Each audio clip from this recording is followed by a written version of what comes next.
kita dah sampai kat rumah Sumban. Kita dah beraya di sini. So cuma sekali kita tengok pemandangan je. Ada kolam renang tapi tak boleh nak mandi. Dan lagi pun hujan sekarang ni, hujan. So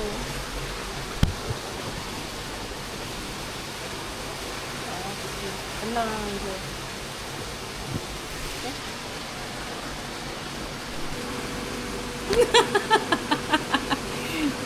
Okay, dia kira tempat healing. Tengok.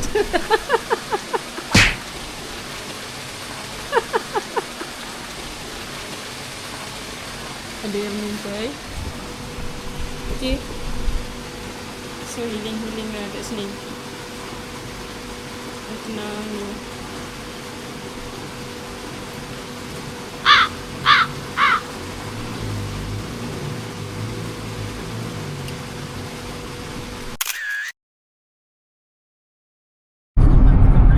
Dah habis raya, kita balik. Senang buat video.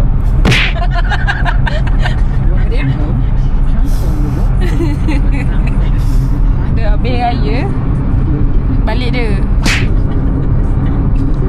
Kita dah pergi raya tadi. Kita pergi tengok apa, mandi-mandi, orang mandi kolam, tengok kolam.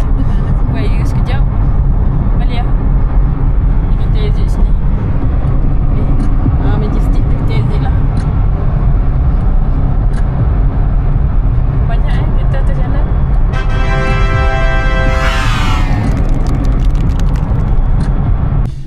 Alright, kita dah sampai.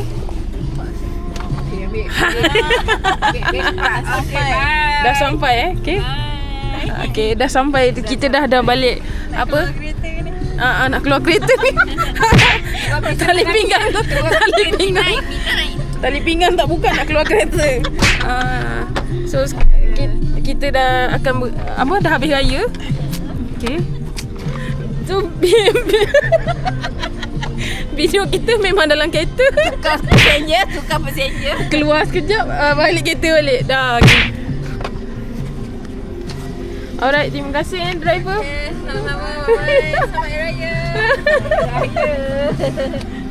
Okay, udah. Okay. Nak ambil motor Adam Okay.